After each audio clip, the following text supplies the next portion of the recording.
Hello guys, അങ്ങനെ നമ്മുടെ ചാനലിൽ ഒട്ടും പ്രതീക്ഷിക്കാതെയുള്ള ആദ്യത്തെ വ്ളോഗാണ് കേട്ടത്. അത് പറയാനുള്ള റീസൺ എന്താണെന്ന് വെച്ചാൽ, ഞാനിത് ഷോർട്സ് ആക്കിയിട്ട് എടുക്കാൻ വേണ്ടിയിട്ട് എടുത്ത് വെച്ച വീഡിയോസാണ് കേട്ടോ. പക്ഷേ ഇതിൻ്റെ ലെങ്ത്ത് വെച്ച് നോക്കുമ്പോൾ ഞാനൊരു 4 ഷോർട്സെങ്കിലും എടുക്കേണ്ടി വരും കേട്ടോ. അപ്പോൾ എന്നാൽ നമുക്കിതൊരു വ്ളോഗായിട്ട് അങ്ങോട്ട് തുടങ്ങാമെന്ന് കരുതി. ഇപ്പോൾ ഞാൻ എൻ്റെ വീട്ടിലാണ് കേട്ടോ ഉള്ളത്. വെക്കേഷനൊക്കെ ആയതുകൊണ്ട് അപ്പോൾ ഞങ്ങളെല്ലാവരും കൂടി ഒന്ന് പുറത്ത് പോകാമെന്ന് കരുതിയിട്ടോ. നമ്മൾ പോണത് ബീച്ചിലേക്കാണ്. നമ്മുടെ കൂട്ടായി പടിഞ്ഞാറങ്ങാടി ബീച്ചുണ്ടല്ലോ, അങ്ങോട്ടൊക്കെയാണ് കേട്ടോ. അപ്പോൾ ഞങ്ങൾക്ക് ചെറുതായിട്ടൊന്ന് വഴി തെറ്റിയിട്ടുണ്ടായിരുന്നു കേട്ടോ. അവരെല്ലാവരും കൂടിയും കാറിലായിരുന്നു. അപ്പോൾ ഞങ്ങളും ഏട്ടനും കൂടിയിട്ട് മാത്രമേ കേട്ടോ ബൈക്കിലുണ്ടായിട്ടുള്ളൂ. ഏട്ടന് ഈ വഴി അത്ര പരിചയമില്ലാത്തതുകൊണ്ട് ഞങ്ങൾ ചെറുതായിട്ടൊന്ന് വഴി തെറ്റിയിട്ട്. പക്ഷേ വഴി തെറ്റിയത് നന്നായി എന്ന് പറയാമല്ലോ. അടിപൊളി വ്യൂ ആയിരുന്നു കേട്ടോ. അവിടെ നിന്നൊക്കെ ഒരു സൈഡിൽ കടലും ഒരു സൈഡിൽ ഞങ്ങളും.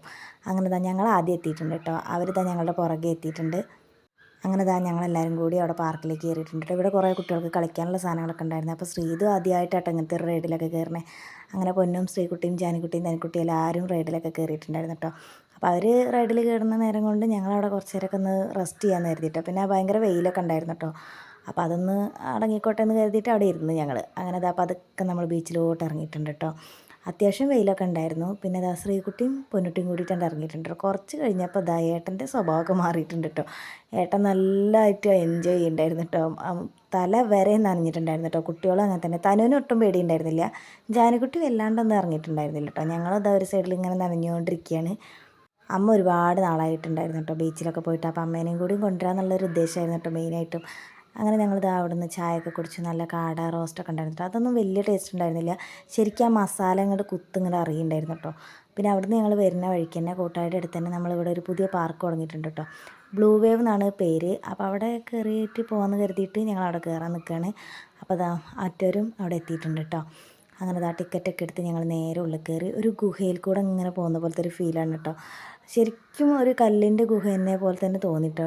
അത് സെറ്റിട്ടതായിരിക്കാം, എന്നാലും ശരിക്കും ഒറിജിനാലിറ്റി ഉണ്ടായിരുന്നു കേട്ടോ. അങ്ങനെ അവിടെ കയറി ചെന്നത് കുറച്ച് വീഡിയോസൊക്കെ ഞങ്ങളിങ്ങനെ എടുത്തുകൊണ്ടിരിക്കുകയാണ്. അത് കഴിഞ്ഞിട്ട് നമ്മൾ ആദ്യം തന്നെ ഇങ്ങനെ നടന്ന് ചെന്നപ്പോൾ ഒരു ആടുംകുട്ടനെ കണ്ടായിരുന്നു കേട്ടോ. ഇതിൻ്റെ എന്താണ് ഇതിന് പറയുക എന്നുള്ളത് എനിക്കറിയില്ല കേട്ടോ. പക്ഷേ ആളിങ്ങനെ എഴുന്നേറ്റ് നിൽക്കുകയായിരുന്നു കേട്ടോ അവിടെ. അപ്പോൾ ഞങ്ങളെല്ലാവരും ഇങ്ങനെ കളിപ്പിച്ച് ഒരു പാവം പോലെ തന്നെയായിരുന്നു കേട്ടോ. അങ്ങനെ ഞങ്ങളെല്ലാവരും തൊട്ടും തലോടിയൊക്കെ ഇരുന്ന് ആളതിങ്ങനെ ആസ്വദിച്ചുകൊണ്ട് നിൽക്കുകയായിരുന്നു കേട്ടോ. അത് കഴിഞ്ഞിട്ടാണ് മക്കളെ സീനായത്. ഞാനവിടെ ചെന്നതും അവർ ഇത് തലയിൽ വെക്കില്ലേ എന്ന് ചോദിച്ചു. എനിക്ക് ആലോചിക്കാനുള്ളൊരു സമയം കിട്ടിയിട്ടുണ്ടായിരുന്നില്ല കേട്ടോ. അതുകൊണ്ട് തന്നെ ഇതൊക്കെ എനിക്ക് വെക്കാനും പറ്റി. പക്ഷേ അവരെല്ലാവരും പേടിച്ചുകൊണ്ട് നിൽക്കുന്നുണ്ട്. അവരാരും ഇതൊന്നും ദേഹത്തിട്ടിട്ടുണ്ടായിരുന്നില്ല. പക്ഷേ എനിക്കെന്താ വെച്ചാൽ അത് കുറച്ച് ആലോചിക്കാനുള്ളൊരു സമയം കിട്ടിയെന്നാൽ തീരെ ആളുണ്ടായിരുന്നില്ല. അപ്പോൾ ഒരാളിത് ദേഹത്ത് വെച്ച് നിൽക്കുകയായിരുന്നു വെച്ചെങ്കിൽ ഞാനത് വെക്കണോ എന്ന് ആലോചിച്ചിരുന്നെങ്കിൽ ഒരിക്കലും ചിലപ്പോൾ ഞാനത് വെക്കില്ലായിരുന്നു. പെട്ടെന്ന് തന്നെ ഈ നിൽക്കുന്ന ചെറുക്കനാണ് കേട്ടോ എൻ്റെ തോളത്തൊട്ട് വെച്ചത്. അവൻ വെക്കട്ടെ എന്ന് ചോദിക്കാനും ഞാൻ ഓക്കെ എന്നും പറഞ്ഞ് വെച്ചു. സമയം കിട്ടിയിരുന്നെങ്കിൽ ഞാൻ ഒരിക്കലും വെക്കാൻ സമ്മതിക്കില്ല കേട്ടോ. അങ്ങനെ പിന്നെ ഒരു ആമയല്ല, എലി ഉണ്ടായിരുന്നു കേട്ടോ. പറക്കുന്ന എലിയാണെന്ന് പറഞ്ഞിട്ടോ. അപ്പോൾ ഏട്ടൻ്റെ മേലേക്ക് പരത്തിയിട്ടുണ്ട്. അതിന് മുന്നേ ആയിട്ട് എൻ്റെ മേലായിട്ട് ഒന്ന് ഇട്ടിട്ടുണ്ടായിരുന്നു കേട്ടോ. ഞാൻ പെട്ടെന്ന് പേടിച്ചു പോയി. അതിൻ്റെ വീഡിയോ ഒന്നും നമുക്ക് എടുക്കാൻ പറ്റിയിട്ടുണ്ടായിരുന്നില്ല. പിന്നെ അവിടെ കുറച്ച് മുയലും താറാവും ഒക്കെ ഉണ്ടായിരുന്നു. ഇതങ്ങനെ വലിയ ഫേമസ് ആയിട്ടുള്ള പാർക്കൊന്നുമല്ല കേട്ടോ. ഇങ്ങനെ ആൾക്കാരിങ്ങനെ അറിഞ്ഞ് വരുന്നേ ഉണ്ടായിരുന്നുള്ളൂ.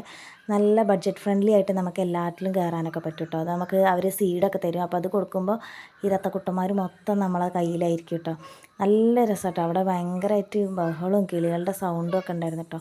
അതിൻ്റെ ഇടയിലൊരു പഞ്ചവർണ്ണ തത്തയും കൂടി ഉണ്ട് കേട്ടോ. ആളവിടെ ഒറ്റയ്ക്ക് ഇരിക്കുകയാണ്. ആളടുത്ത് പിന്നെ ഞങ്ങൾ വല്ലാണ്ട് അങ്ങോട്ട് ചെന്നില്ല. ആൾ കൊത്താനുള്ള സാധ്യത ഉണ്ട് എന്നൊക്കെ തോന്നിയപ്പോൾ പിന്നെ ഞങ്ങൾ പേടിച്ചിട്ടാണ്ട് പോയില്ല കേട്ടോ.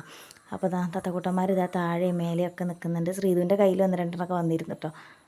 പിന്നെ ഞങ്ങൾ ഭക്ഷണം കഴിക്കാൻ വേണ്ടിയിട്ട് നമ്മളെ വളാഞ്ചേരി കാവുമ്പുറത്തുള്ള ചെങ്ങായിസിലാട്ടോ കയറിയത്.